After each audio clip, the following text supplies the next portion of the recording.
ఇంకా దీనికి ట్రీట్మెంట్ ఏం చేసినా కూడా అవ్వదు. ఏమైంది? వెన్నుపూస మొత్తం ఇరిగిపోయిందా? ఇరమ్మకు ఒక రాడ్ ఇలా ఎక్కిపోయిందండి. ఆ రాడ్ మొత్తం జాయింట్ ఇరిగిపోయిందా? పూర్తిగా ఇరిగిపోయింది.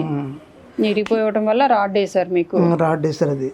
అబ్బా, అంటే బరువైన పనులు కాకపోయినా మీకు మీరుగా నడుచుకొని మీ పనులు మీరు చేసుకునేటట్టు ఉన్నా బాగుండేది కదా. ఏంటి ఎలక్ట్రికల్ అన్నీ ఉన్నాయి? అప్పుడు చేసానండి.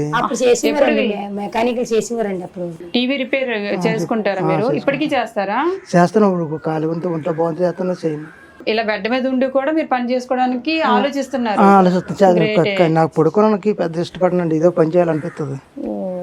చాలా గ్రేట్ అండి. అంటే ఏదో ఒకటి అంటే అవుతుందా అవ్వదా తెలియదు కానీ మరి మీకు ఎవరో ఒకరు హెల్పర్ ఉండాలేమో కదా. ఉండాలి, తప్పసారి ఉంటారు. ఇలాంటి పరిస్థితుల్లో ఉన్నా కూడా ఈయన ఏదో ఒకటి తనకు వచ్చిన పని ఏదో ఒకటి చేతనైంది. ఏవో ఒక రిపేరింగ్ పని చేసుకోవటానికి ఇష్టపడుతున్నారు ఇలా ఉన్నప్పటికీ కూడా. సో భగవంతునికి కష్టపడే తత్వం ఎక్కువగా ఉందని ఈజీగా అర్థమవుతుంది. ఇలాంటి పరిస్థితులు ఉన్నప్పుడు ఎవరో ఒకరు నాకు ఎందుకులే నేను ఇంకేం చేస్తానులే డీల్ అయిపోకుండా మైండ్ డైవర్షన్ కోసం ఏదో ఒక పని పెట్టుకున్నారు కదా. అంతేనండి. సో అలాంటి వాళ్ళు చాలామంది ఉన్నారు.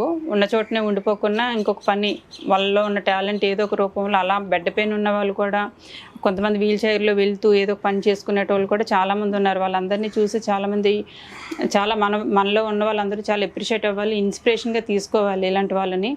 చాలామంది బద్దగస్తులకి ఇలాంటి వాళ్ళు వీడియోలు చూపించాలండి. మా నాన్న అమ్మ సంపాదిస్తున్నారు, మా అక్క ఉద్యోగం చేస్తుంది, మా అన్నయ్య ఉద్యోగం చేస్తున్నాడు, ఇంక నేనేం పెద్ద పని చేయక్కర్లేదులే అనుకుని ఉండేటి వాళ్ళకి ఇలాంటి వాళ్ళు చాలా ఇన్స్పైరింగ్ చేసే మనుషులు అనమాట. మీలాంటి వాళ్ళు ఇలాంటివి చూడాలి. చాలా గ్రేట్, చాలా అప్రిషియేట్ చేయాలి ఇలాంటి వాళ్ళందరినీ కూడా.